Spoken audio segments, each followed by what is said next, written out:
এক cup coffee কাফি কথারই তুফান, এই টেবিলে সবই আছে খেলা থেকে গান। আমাদের গল্পেরা সবই হবে হিট, কারণ সঙ্গে আছেন অতিথি এবং ইন্দ্রজিৎ। এই পোড়া শহরে ধুলোবালি সারা গায় মেখে নিয়ে বসে আছি নির্বাসিত স্বেচ্ছায়। এখানেই আমার গান ভালোবেসেছে তোমায়। And it's a personal জায়গা। I'm sure মৃণাল সেন, মৃণাল দা খুব খুশি হতেন এটা। মানুষটাকে নিয়ে একটা অ্যাডভেঞ্চারাস গল্প বলতে গিয়ে আমার মনে হয়েছিল যে কোথাও গিয়ে একটা প্রোফাউন্ড স্টেটমেন্ট রাখা জরুরি। দুজনে কলকাতায়, কে কোথায় কত বেশি ভালো আছে আমি এখনো জানি না। জানি কার যে এখনো বার্লিন বিধ্বস্ত হয়েছে সাইগন, এখন ইউক্রেন ভালো নেই কালো সাহেবের ব্রুকলিন।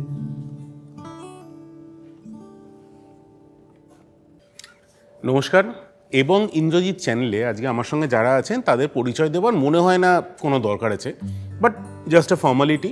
আমার সঙ্গে আছেন অঞ্জন দত্ত এবং নীল দত্ত। আমরা আজকে কথা বলছি চালচিত্র এখন বলে একটি সিনেমা নিয়ে, which is a movie within probably a movie. এই ব্যাপারটা মুভি উইদিন আ মুভি ব্যাপারটা কি, মানে একটু যদি অডিয়েন্সের জন্য বুঝিয়ে বলেন। এটা হচ্ছে যে আমার সঙ্গে মানে অঞ্জন দত্তর সঙ্গে মৃণাল সেনের প্রথম যোগাযোগ। আমার প্রথম ছবি উনি প্রায় আমার জোর করেই করিয়েছিলেন, সেটা হচ্ছে চালচিত্র বলে একটা ছবি 1980-তে।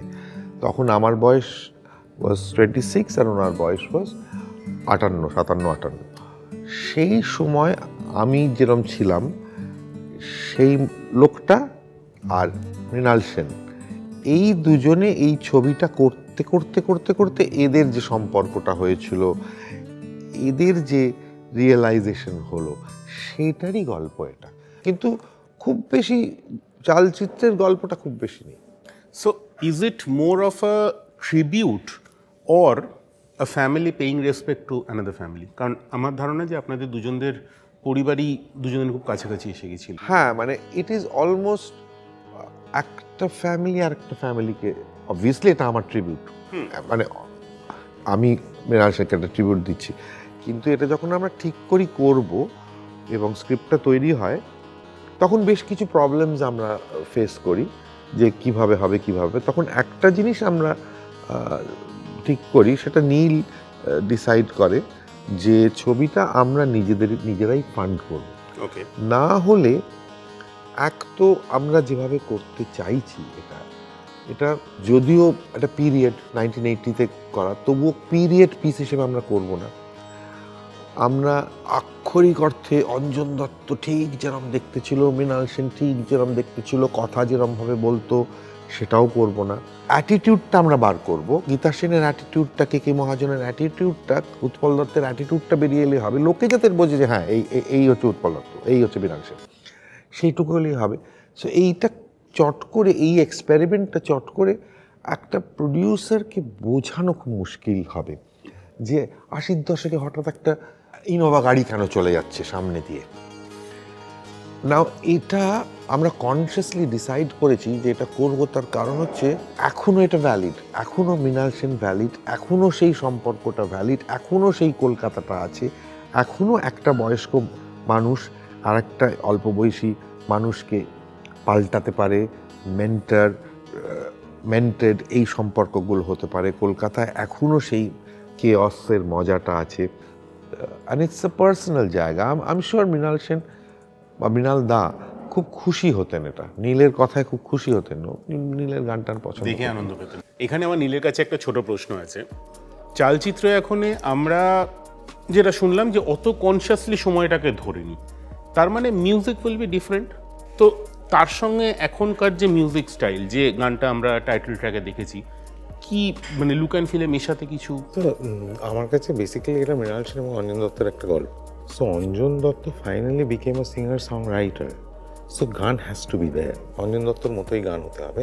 এবং আমরা যখন গান সিলেক্ট করেছি, একটা দুটো গান আমরা ছবিটার ভাবতে ভাবতে উই ওয়ার্কড অন ইট, বাকিগুলো কিন্তু অঞ্জন দত্তর পুরোনো কম্পোজিশন, যেগুলো আমরা কখনো গাইনি, রেকর্ড করে নিয়ে এরকম রয়ে গেছে। হ্যাঁ, কারণ অঞ্জন দত্তর গান মানে একটা ভীষণ কন্টেম্পোরারি, যেটা আমরা সেটা মেরিয়ান 1980s থেকে যেটা ধরি। গাইছে, বিকজ ছবিটা যখন শেষ হয় তখন আমরা অ্যাকচুয়ালি জানতে পারি অঞ্জন দত্ত এই ছবিতে যে Ranjan Dutta, he became a pop star.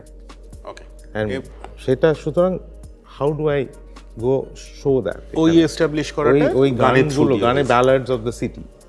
Right. Otherwise এই ছবিতে মানে এই ধরনের ছবিতে ইউজুয়ালি গান ভাবতে পারে না কেউ, গানটা রাখা because Anjan Dutta is there in the film. Anjan Dutta is a singer, এটা মানে he also- went on to become a professional singer. Obviously. আপনার তো হইচইয়ের সঙ্গে একটা বহু পুরনো সম্পর্ক, সেটা সিনেমার ক্ষেত্রেই হোক, মুভির ক্ষেত্রে হোক, রিলিজের ক্ষেত্রেই হোক। তো ডিজিটাল রিলিজ এই বস্তুটা তো বিগত বছর দশেক আগেও ছিল না। আপনি এখন হইচইতে এটা ডিজিটাল রিলিজ করছেন উইথ সিলেক্টেড থিয়েটার্স, পরিবর্তনটা কেমন লাগছে, কি মনে হচ্ছে? না, এটা খুব কনসিয়াসলি আমরা করেছি। মানে আমরা যখন প্রথম এই ছবিটা তৈরি করেছিলাম, আমরা ঠিক করেছিলাম যে আমরা এই ছবিটা খুব লিমিটেড, মানে ফেস্টিভ্যালে দেখি খুব লিমিটেড একটা রিলিজ করব, এবং রিলিজ করবো মানে যতটুকু লোক, একটা ফিচার ফিল্ম এবং মৃণাল সেনকে উদ্দেশ্যে করা, সেটা একটু বড় পর্দায় দেখুক, কিন্তু ফাইনালি এটা আমরা কোনো একটা ডিজিটাল প্ল্যাটফর্মকে দেব। আমি যে আর্লি যখন ছবি করেছি, ধরুন বং কানেকশন, চলো লেটস গো, রঞ্জনা, এইসব ছবি, সেই ছবিগুলো হলে এসে লোকে দেখে সেই টাকাটা তুলে দিয়েছিল। তার পরবর্তীকালে ব্যোমকেশ বাদ দিয়ে আমার সেইরকমভাবে ছবি চলে কলকাতায়। তার মূলত কারণ হচ্ছে, যারা যে অডিয়েন্সটা আসতো আমার ছবি দেখতে, তারা কলকাতা ছেড়ে চলে গেছে।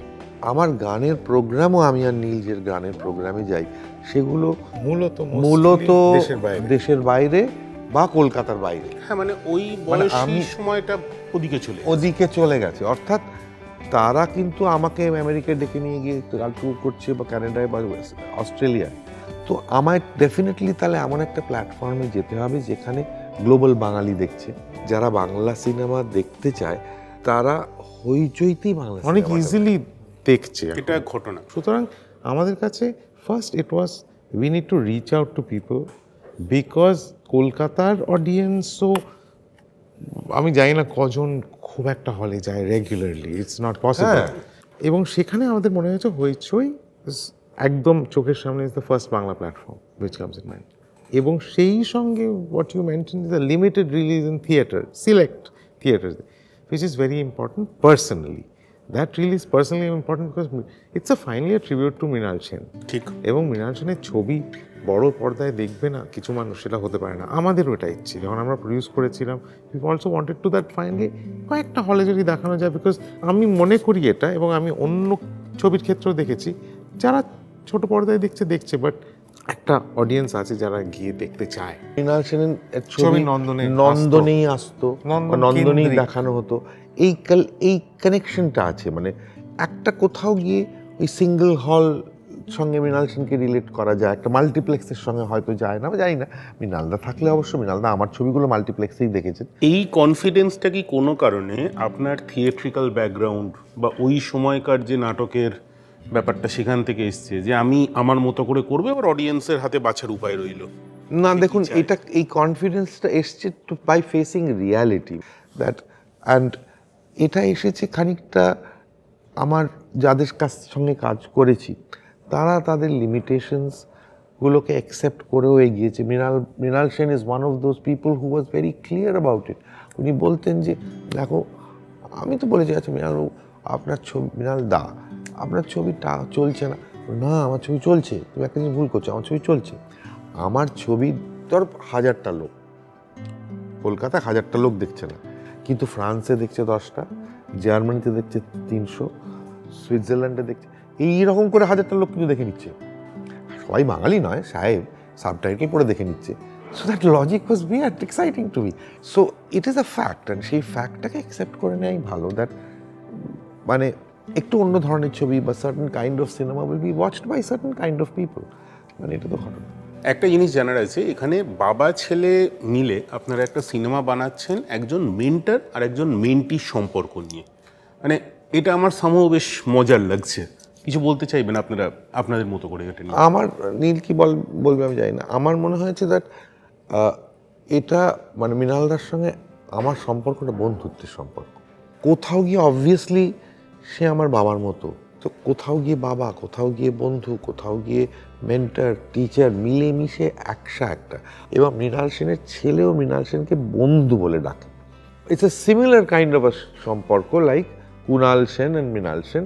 আমার সঙ্গে সম্পর্কটা সিমিলার, যদিও নীল ইজ আমার মতোই সিনেমা গান টানের সঙ্গে যুক্ত, কুণাল একেবারেই নয়।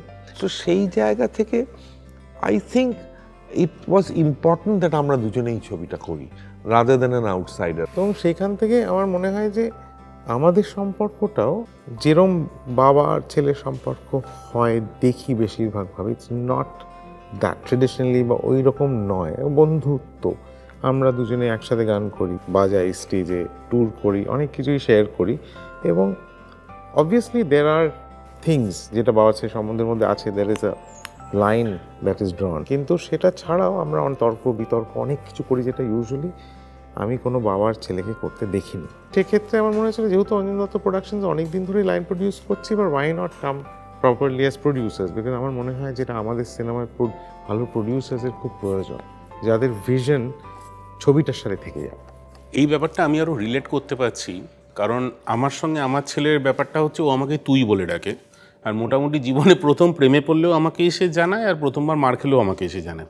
এবং যথারীতি আমরা দুজনেই আমার স্ত্রীকে এবং তার মাকে খুব ভয় পাই, স্বাভাবিক ব্যাপার যা হয় আর কি। তো হ্যাঁ, মানে সেটা কিছু করার নেই।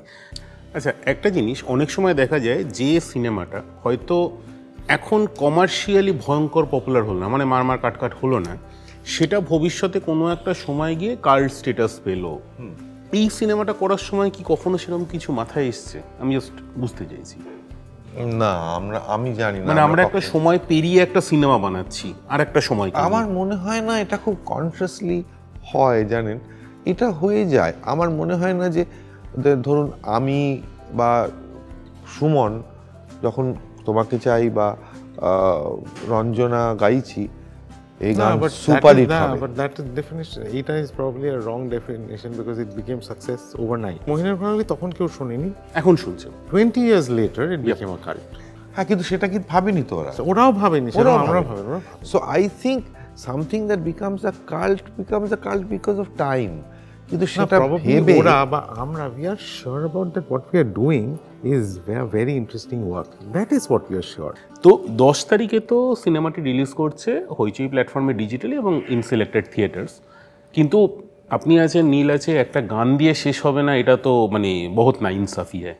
তো একটা হয়ে যাক।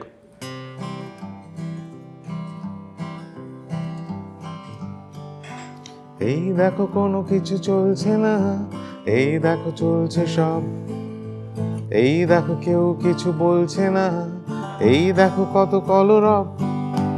পিনকোড যদি হয় কলকাতা, চিন খায় কয়েকটা লোক, চিন চিন করে যায় মন মাথা, টক টক করে দুটো চোখ। ডিজেলের ধোঁয়ায় ভরে গেছে শহর, তবু আকাশটা নীল, গরম প্যাচ প্যাচে পকেট গড়ের মাঠ, তবু স্বপ্ন দেখা যায় আকাশ কুসুম নীল আকাশের নিচে। আচ্ছা, চালচিত্র এখনের সম্বন্ধে তো মোটামুটি খানিকটা আইডিয়া পাওয়া গেল।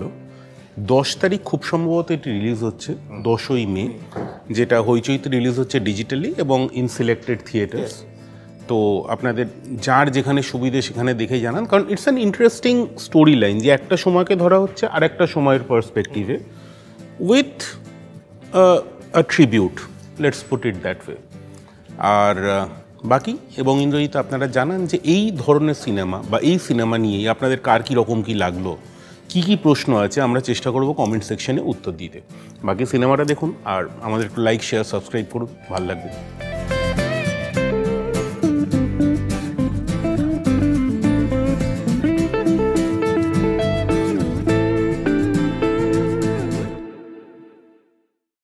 এক কাপ কফি কাফি কথারই তুফান, এই টেবিলে সবই আছে খেলা থেকে গান। আমাদের গল্পেরা সবই হবে হিট, কারণ সঙ্গে আছেন অতিথি এবং ইন্দ্রজিৎ।